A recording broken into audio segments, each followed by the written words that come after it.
نبی الاسلام نے ارشاد فرمایا حبب الی من دنیاکم ثلاث، تمہاری اس دنیا میں مجھے تین چیزیں بہت پیاری ہیں، ایک خوشبو، دوسرا نیک بیوی، اور تیسرا میری آنکھوں کی ٹھنڈک نماز میں ہے۔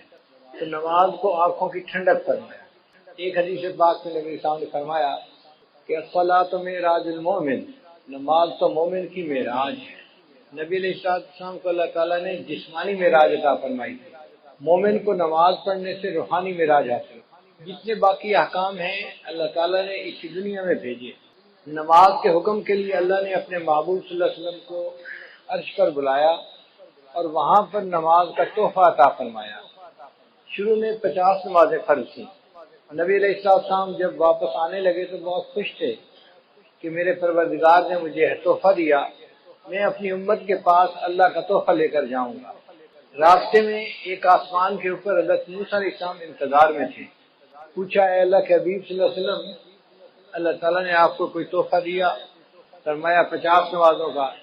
تو انہوں نے کہا اے اللہ کے محبوب صلی اللہ علیہ وسلم، میری امت پر چند نمازیں فرض تھیں اور ان کے لیے وہ پڑھنی بھی مشکل ہو گئی تھی، 50 نمازیں تو بہت زیادہ ہیں، آپ اللہ تعالیٰ سے عرض کریں کہ اللہ اس کو کم کر دیں۔ تو نبی علیہ السلام پھر اوپر عرش پر تشریف لے گئے، اللہ تعالیٰ نے 5 نمازیں کم کر دیں، 45 ہو گئیں۔ پھر دوبارہ موسیٰ علیہ السلام نے کہا کہ نبی علیہ السلام نے دوسری مرتبہ عرض کیا تو 40 ہو گئیں۔ غرض 9 مرتبہ اوپر نیچے جانا ہوا اور 45 نمازیں معاف ہو گئیں اور 5 نمازیں رہ گئیں۔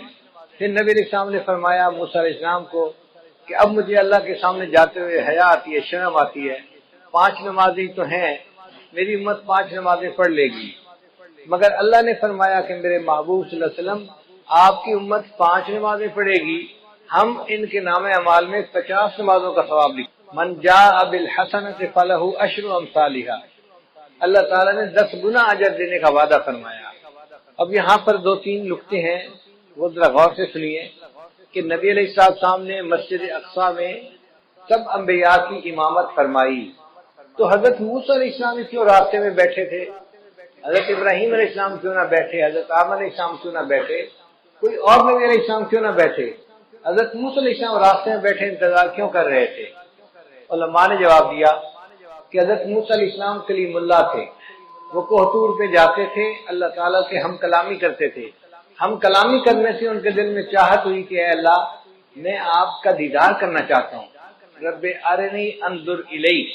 اب انہوں نے جب اللہ سے فریاد کی تو اللہ نے فرمایا میرے پیارے موسیٰ علیہ السلام دنیا میں تم زیارت نہیں کر سکتے، انک لن ترانی، نہیں دیکھ سکتے، بلکہ اللہ تعالیٰ نے کوہ طور پر تجلی ڈالی تو موسیٰ علیہ السلام بے ہوش ہو کر گر گئے، اور وہ تجلی بھی 70,000 پردوں میں سے تھی۔ تو موسیٰ علیہ السلام نے سوچا کہ میں تو اللہ تعالیٰ کا دیدار نہیں کر سکا، اب اللہ تعالیٰ نے معراج پر اپنے محبوب صلی اللہ علیہ وسلم کو بلایا ہے تو محبوب اللہ کا دیدار کر کے آئیں گے، میں راستے میں بیٹھتا ہوں۔ دوسرا نقطہ کہ اللہ تعالیٰ چاہتے تو 50 کو پہلی دفعہ ہی 45 کر دیتے، چلو 5 رہ گئی، 45 معاف۔ یہ 5 کر کے 9 دفعہ چکر لگانا، یہ کیا مسئلہ ہوا؟ علماء نے جواب دیا کہ اللہ تعالیٰ اگر چاہتے تو ایسا کر سکتے تھے، مگر اللہ تعالیٰ نے 5 نمازوں کو معاف اس لیے کیا کہ کل کو کہنے والے اعتراض نہ کریں کہ اللہ کے حبیب صلی اللہ علیہ وسلم کو معراج حاصل ہوا تھا، بس 1 دفعہ چلے گئے تھے۔ اللہ نے فرمایا نہیں، 1 دفعہ وہ عرش پر نہیں آئے، میرے محبوب جتنی مرتبہ چاہیں گے اتنی مرتبہ عرش کے اوپر آئیں گے۔ تو 9 مرتبہ نبی علیہ السلام عرش پر گئے اور اللہ نے 45 نمازوں کو معاف کر دیا اور باقی 5 نمازیں رہ گئیں۔ اب ایک تیسرا نقطہ بڑا مزے کا ہے کہ حضرت موسیٰ علیہ السلام نے کہا کہ اللہ کے حبیب صلی اللہ علیہ وسلم 50 نمازیں بہت زیادہ ہیں، آپ کم ہونے کی درخواست کریں۔ تو کیا حضرت موسیٰ علیہ السلام نبی علیہ السلام سے زیادہ ذہین تھے؟ خود نبی علیہ السلام کو خیال نہ آیا کہ کم کروا لینی چاہیے؟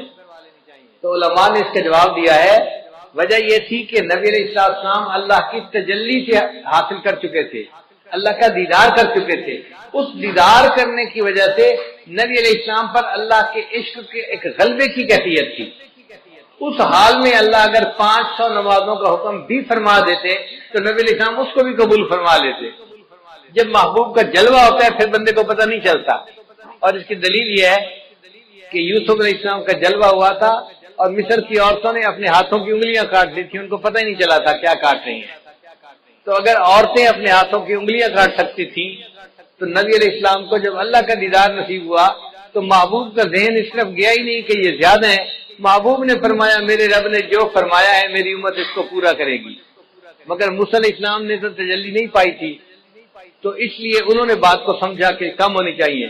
تو اللہ تعالیٰ نے ایک طریقے سے 50 کا حکم تو دیا مگر اس کو 5 کر دیا اور حکم فرمایا میرے محبوب آپ کی امت 5 نمازیں پڑھے گی، میں ان کے نام اعمال میں 50 نمازوں کا ثواب لکھوا دوں۔ اس نماز کا حکم ہر کسی کو ہے، ساری مخلوق کو ہے۔ اللہ کی شان دیکھیے، درخت جو ہیں وہ قیام کی حالت میں ہیں، جو چوپائے ہیں وہ رکوع کی حالت میں ہیں، جو کیڑے مکوڑے ہیں وہ سجدے کی حالت میں ہیں، اور جو پہاڑ ہیں وہ قعدے کی حالت میں، تحیات کی حالت میں ہیں۔ کل قد علم صلاتہ و تسبیحہ، اللہ فرماتے ہیں ہر کسی کو اپنی نماز کا پتہ ہے کہ کیسے ادا کرنی ہے، مگر ساری مخلوق ایک ایک رکن ادا کر رہی ہے۔ انسان کو اللہ نے یہ شان عطا فرمائی وہ تمام ارکان کا مجموعہ پوری نماز ادا کرتا ہے۔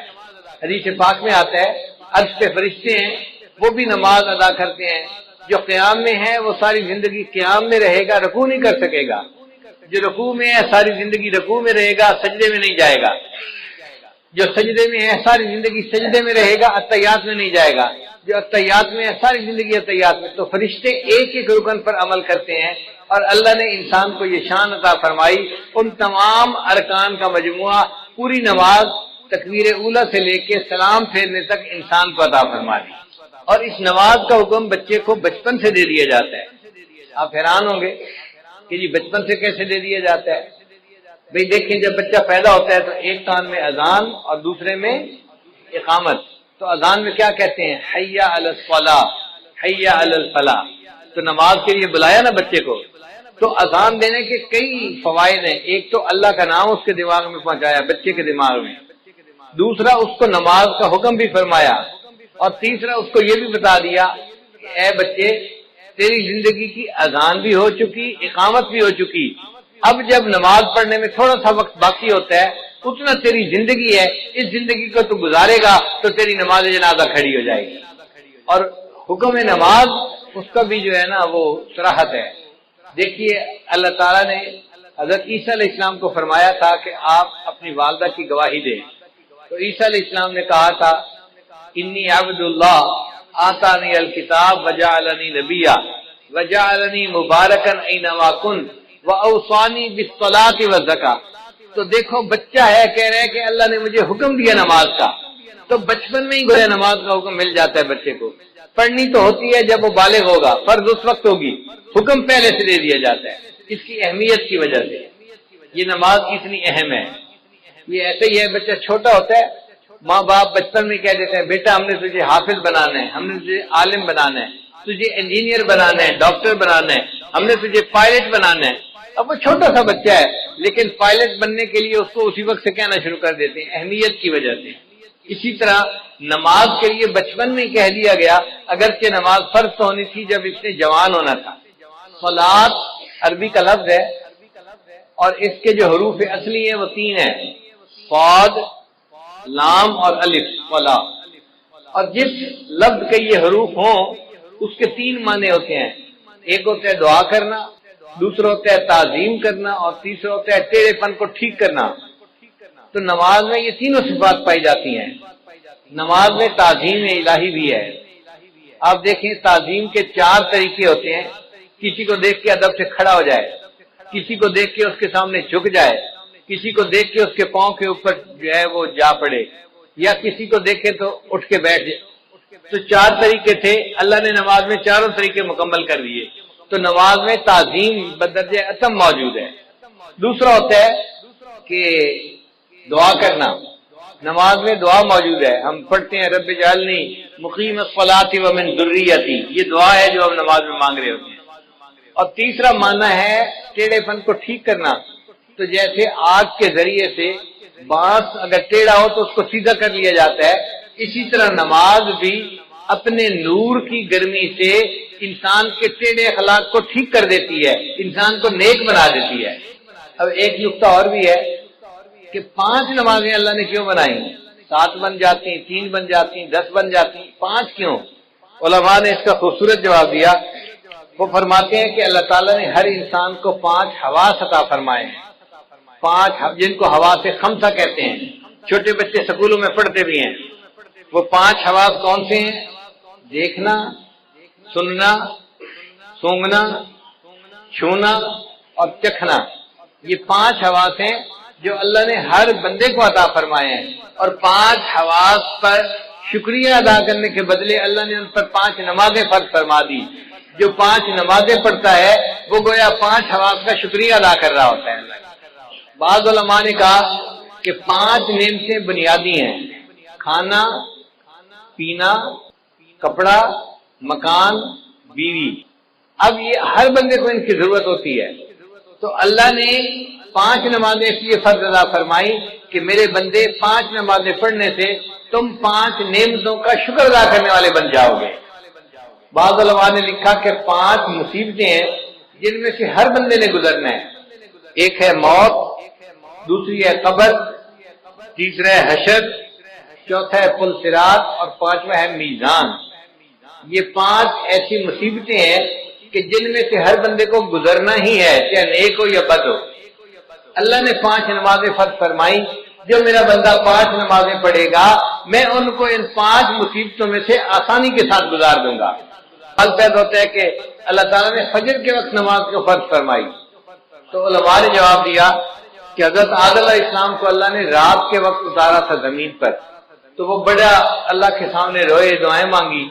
جب صبح کی روشنی ہوئی تو انہوں نے شکرانے کی نماز پڑھی، تو حضرت آدم علیہ السلام کے شکرانے کی نماز کی وجہ سے اللہ نے امت کو فجر کی نماز عطا فرمائی کہ تم بھی اپنے جو ہے والد اکبر کی طرح سے اپنے جو ہے اعمال کا شکریہ ادا کرنے والے بن جاؤ گے۔ پھر دوسرا، جنت میں جو اللہ تعالیٰ کا دیدار ہوگا وہ صبح کا وقت ہوگا، جیسے طلوع ہونے سے پہلے کا وقت ہوتا ہے نا، اس طرح کا وقت ہوگا۔ تو اللہ تعالیٰ نے فرمایا میرے بندو تم دنیا میں فجر کی نماز پڑھو گے تو اس کے بدلے تمہیں میں جنت میں اپنا دیدار عطا فرما دوں گا۔ پھر حضرت یوسف علیہ السلام نے بھی شکرانے کے نوافل پڑھے تھے۔ بھائیوں نے جب ان کو کنویں میں ڈال دیا تھا تو کنواں تھا اور یوسف علیہ السلام بچے تھے، اب کنویں کی تنہائی بھی تھی، اوپر سے رات کا اندھیرا بھی آ گیا، تو یوسف علیہ السلام بڑے غمزدہ تھے۔ ایک تو بھائیوں نے زیادتی کی اور دوسرا تنہائی تھی اور اندھیرا تھا، اور وہ سمجھ رہے تھے کہ شاید اب مجھے باقی زندگی اندھیرے میں ہی گزارنی پڑے گی۔ جب تہجد کا وقت ہوا تو یوسف علیہ السلام بڑے پریشان تھے۔ حدیث پاک میں آتا ہے انہوں نے اس وقت دعا مانگی، اے اللہ میری پریشانی کو بھی دور کر دے اور جو بھی پریشان بندہ ہے دنیا میں اس کی بھی پریشانی کو دور کر دے۔ اللہ تعالیٰ نے یوسف علیہ السلام کی دعا کو ایسے قبول کیا کہ وہ رات کا ایسا وقت ہوتا ہے ہر پریشان بندے کی پریشانی ختم ہو جاتی ہے۔ آپ دیکھیں کوئی بندہ فوت ہو گیا، گھر کے سارے لوگ پریشان ہیں، سارا دن روئیں گے، رات بھر روتے رہیں گے، آپ دیکھیں گے تہجد کے وقت ان کو بھی نیند آ جائے گی، وہ بھی پرسکون ہو جائیں گے۔ کسی بندے کی بیماری ہو تو آپ دیکھیں کہ تہجد کے وقت اسپتال میں مریضوں کی حالت پرسکون ہو جاتی ہے۔ تو ہر بندے کی پریشانی تہجد کے وقت میں اللہ کم کر دیتے ہیں۔ یہ یوسف علیہ السلام کی دعا قبول ہوئی، اللہ نے ہر پریشان کی پریشانی کو دور فرما دیا۔ پھر جب صبح کی روشنی ہونے لگی، طلوع ہونے کا وقت ہوا، تو یوسف علیہ السلام نے شکرانے کے نفل پڑھے تھے کہ چلو اندھیرے سے تو جان چھوٹی، مجھے پتہ تو چلا نا کہ یہ روشنی کا وقت آ گیا ہے۔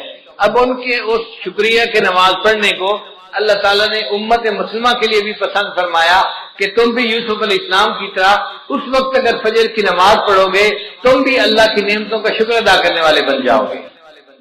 پھر ظہر کی نماز اللہ نے کیوں فرض فرمائی؟ اس لیے کہ ظہر کے بعد سورج ڈھلتا ہے، تو مومن کو اللہ نے سبق دیا، دیکھو چڑھتے سورج کی ہر کوئی پرستش کرتا ہے، لیکن جب سورج ڈھلنے لگ جائے تم اپنے رب کی عبادت کرو۔ ہم چڑھنے اور اترنے والوں کی پرورش نہیں کرتے، ہم اپنے رب کی پرورش کرتے ہیں۔ ہم سورج اور چاند کی پرورش کرنے والے نہیں، ہم اپنے پروردگار کی عبادت کرنے والے بندے ہیں۔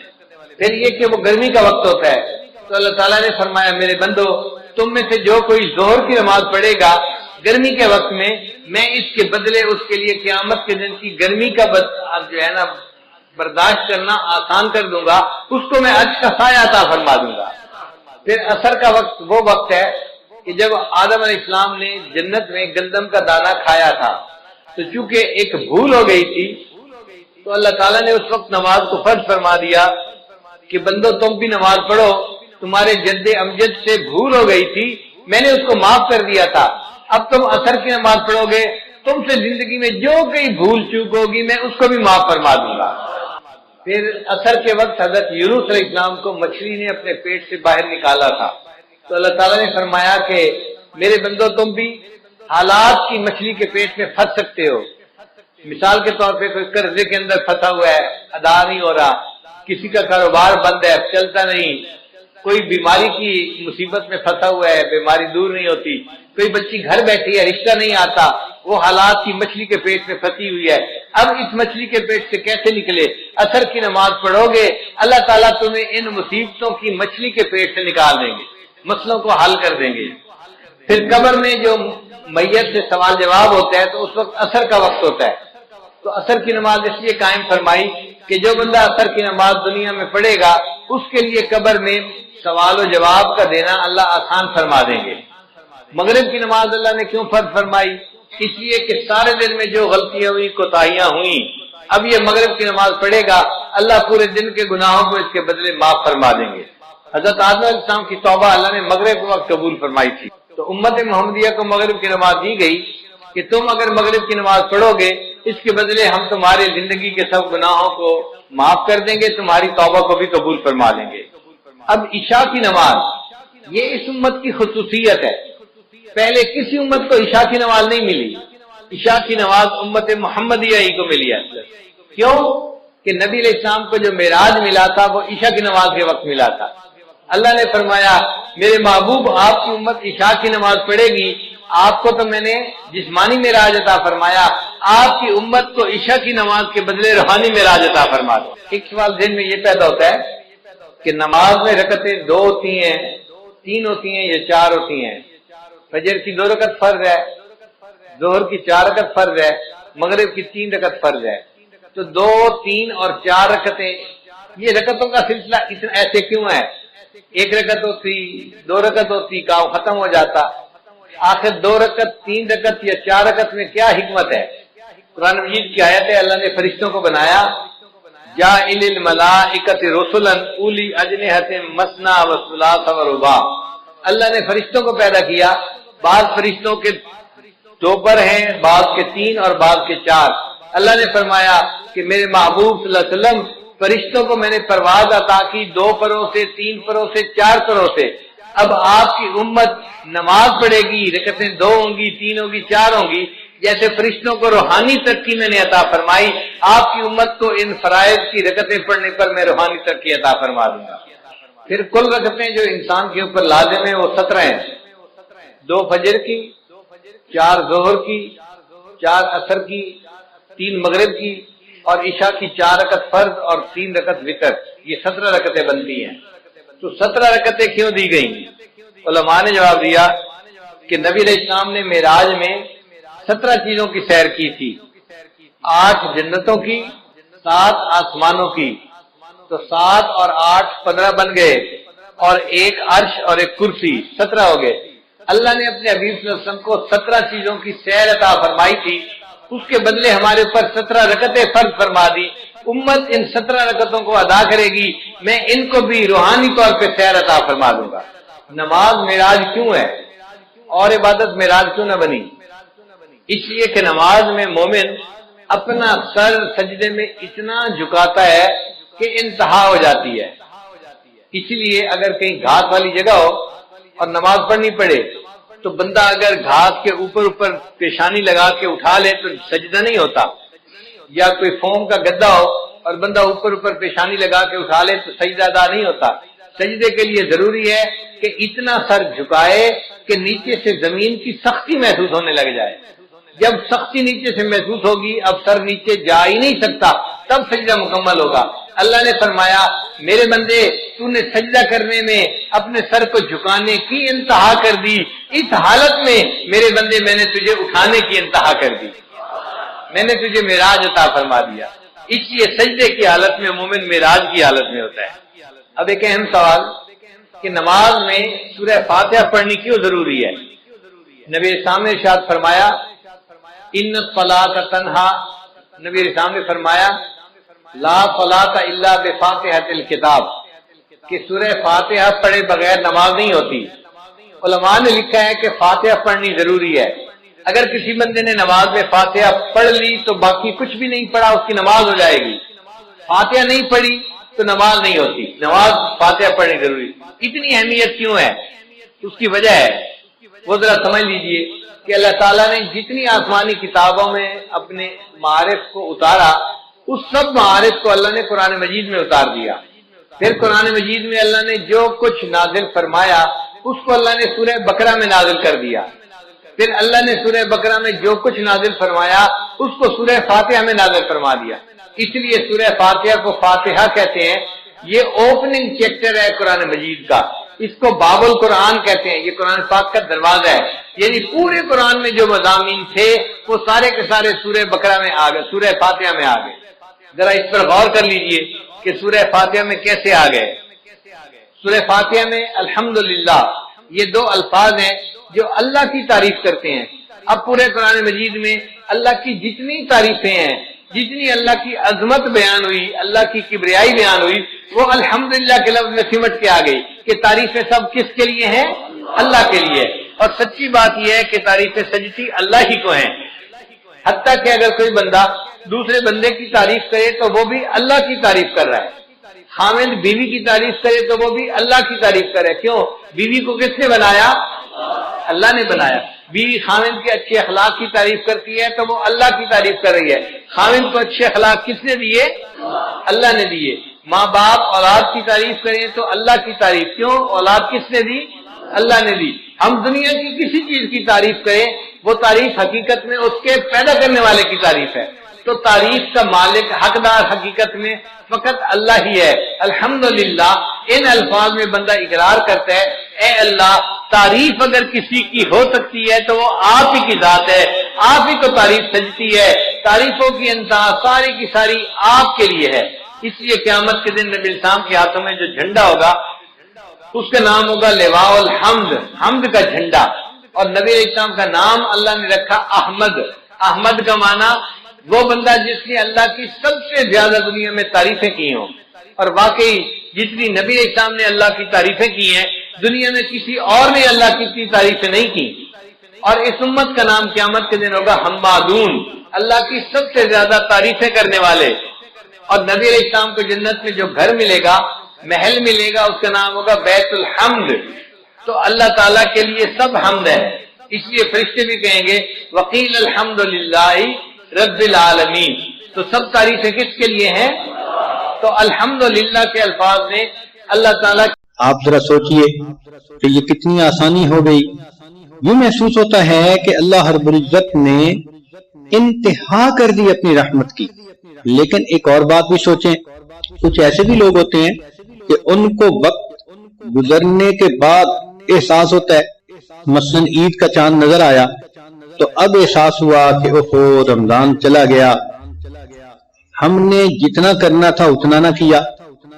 تو اللہ رب العزت نے اور مہربانی یہ فرما دی کہ رمضان کے بعد جو عید کی رات ہوتی ہے اس کو لیلۃ الجائزہ کہتے ہیں، انعام کی رات۔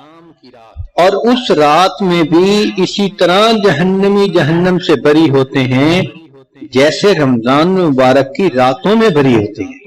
اللہ اکبر، کرنی تھی مغفرت تو بہانے بنا دیے، جنت میں مومنوں کے ٹھکانے بنا دیے۔ پھر ایسا بھی ہو سکتا ہے کہ کسی بندے میں رمضان مبارک میں بہت زیادہ کوشش نہ کی ہو اپنی بخشش کے لیے۔ تو ہم نے دیکھا کہ عید کی نماز پڑھنے کے لیے تو سبھی آتے ہیں، نیک بھی آتے ہیں تو گناہگار بھی آ جاتے ہیں۔ جو مسجد میں کبھی نظر نہ آئیں عید کی نماز میں وہ بھی نظر آ جاتے ہیں۔ چنانچہ حدیث مبارکہ میں ہے کہ جب عید کا مجمع اکٹھا ہوتا ہے تو اللہ تعالی باوجود علام الغیوب ہونے کے فرشتوں سے پوچھتے ہیں کہ اے فرشتوں یہ بندے کیوں اکٹھے ہیں؟ وہ جواب میں کہتے ہیں کہ اے رب کریم، یہ آپ کے پیارے حبیب صلی اللہ علیہ وسلم کی امت کے بندے ہیں اور انہوں نے رمضان کے روزے رکھے، رات کی تراویح پڑھی، اب یہ اس کی مزدوری لینے کے لیے آئے ہیں۔ تو اللہ تعالیٰ ان فرشتوں کو گواہ بنا کر فرماتے ہیں کہ میرے فرشتوں تم گواہ رہنا، میں نے رمضان کے روزوں اور تراویح کے بدلے جتنا مجمع ہے ان سب کے گناہوں کو نیکیوں میں بدل دیا۔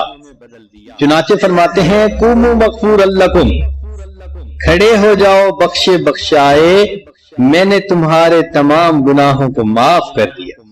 سبحان اللہ۔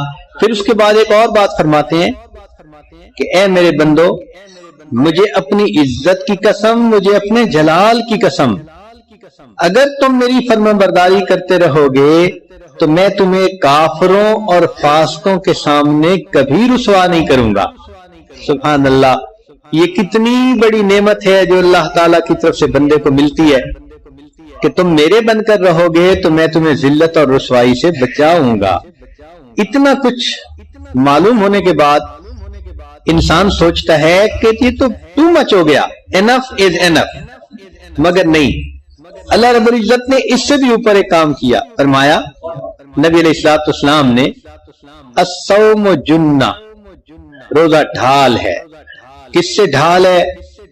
جہنم کی آگ سے، اللہ تعالیٰ کی ناراضگی سے، شیطان کے مکر و فریب سے۔ تو گویا شیلڈ سے انسان اپنے آپ کو پروٹیکٹ کرتا ہے، ایسے روزے کے ذریعے انسان اپنے آپ کو جہنم کی آگ سے پروٹیکٹ کر لیتا ہے۔ چنانچہ حدیث پاک میں ہے کہ الصیام والقرآن یشفعان، کہ قیامت کے دن قرآن مجید بھی شفاعت کرے گا، روزہ بھی شفاعت کرے گا۔ حدیث پاک میں ہے کہ جنت کے دروازوں میں سے ایک دروازہ ہے جس کا نام ہے باب الریان، اور روزہ دار لوگ اس دروازے سے آسانی کے ساتھ جنت میں داخل ہو جائیں گے۔ اس حدیث مبارکہ کی یاد کئی مرتبہ آتی ہے جب کسی ملک میں داخل ہونے کے لیے امیگریشن کاؤنٹر پر جاتے ہیں تو ہم نے دیکھا کہ جو وہاں کے مقامی لوگ ہوتے ہیں، نیشنل لوگ ہوتے ہیں، ان کے لیے ایک الگ کاؤنٹر ہوتا ہے، لکھا ہوتا ہے کہ جو اس ملک کے باشندے ہیں وہ یہاں سے گزرے۔ تو کئی ملکوں میں تو ان کے پاسپورٹ پہ سٹیمپ ہی نہیں کرتے، صرف پاسپورٹ سکین کرتے ہیں اور ان کو کہتے ہیں جاؤ۔ تو جتنی دیر میں عام کاؤنٹر سے 4-5 آدمی ریلیز ہوتے ہیں وہ 100-200 بندے وہاں سے چلے جاتے ہیں۔ تو اس وقت ذہن میں اکثر یہ حدیث مبارکہ کا مضمون آتا ہے کہ ایسا ہی ہوگا قیامت کے دن کہ عام دروازوں سے تو جانے والے کھڑے ہوں گے، لیکن جو روزے کا اہتمام کرنے والے ہوں گے وہ باب الریان سے بہت آسانی کے ساتھ جنت میں داخل ہو جائیں گے۔ اب یوں محسوس ہوتا ہے کہ اللہ رب العزت نے تو گویا بخشش کی انتہا کر دی، مگر اس سے بھی آگے اللہ کی کریمی دیکھیے کہ نبی علیہ السلام نے ارشاد فرمایا من صام رمضان، جس نے رمضان کے روزے رکھے۔ ایک حدیث پاک میں فرمایا من قام رمضان، جس نے رمضان میں رات کا قیام کیا، تراویح پڑھی۔ اور ایک میں فرمایا من قام لیلۃ القدر ایمانا و احتسابا غفر له ما تقدم من ذنبه، اللہ اس کے پچھلے سب گناہوں کو معاف فرما دیتے ہیں۔ چنانچہ عام بخشش فرما دی کہ رمضان کے روزے اور تراویحوں کے بدلے پچھلے سب گناہوں کو معاف کر دیا جائے گا۔ پھر آخری بات سن لیجئے کہ ممکن تھا کہ کوئی گناہ گار ایسا بھی ہوتا جو ان اوپر کی جتنی بھی صورتیں تھیں ان میں کہیں فٹ نہ ہوتا، تو اللہ تعالیٰ نے پھر ایک معاملہ فرمایا کہ فرشتے روزے کا عمل نام اعمال میں لکھتے ہیں، اجر نہیں لکھ سکتے۔ فرمایا الصوم لی وانا اجزی بہ، روزہ میرے لیے اور اس کا اجر بھی میرے ذمے۔ اب جب اجر ہی اللہ نے دینا ہے تو سبحان اللہ وہ کتنا زیادہ ہوگا۔ اس لیے کہ ہر بندہ اپنے مقام کے مناسب دیتا ہے۔ فرض کرو کوئی سائل اگر مجھ سے مانگے تو ہو سکتا ہے کہ یہ عاجز اس کو 10 روپے دے دے، امیر بندے سے مانگے وہ 100 روپیہ دے دے، وزیر سے مانگے وہ ہزاروں دے دے، اور اگر سعودی عرب کے بادشاہ سے مانگے تو وہ تو لاکھوں میں دے گا، اس کو تو ہزاروں میں دیتے ہوئے بھی حیا آئے گی۔ تو جب دنیا کے بادشاہ اپنے مقام کے مطابق دیتے ہیں تو جب اللہ رب العزت نے دینا ہوگا تو وہ کتنا عطا فرمائیں گے؟ کہتے ہیں کہ حاتم طائی کے پاس ایک سائل آیا اور اس نے 5 دینار مانگے، تو حاتم طائی نے اپنے سیکٹری سے کہا کہ اس کو 500 دینار دے دو۔ اس نے کہا جی مانگے تو 5 ہیں، تو اس نے جواب دیا کہ مانگنے والے نے اپنے ظرف کے مطابق مانگا اور دینے والے نے اپنے مقام کے مطابق دیا۔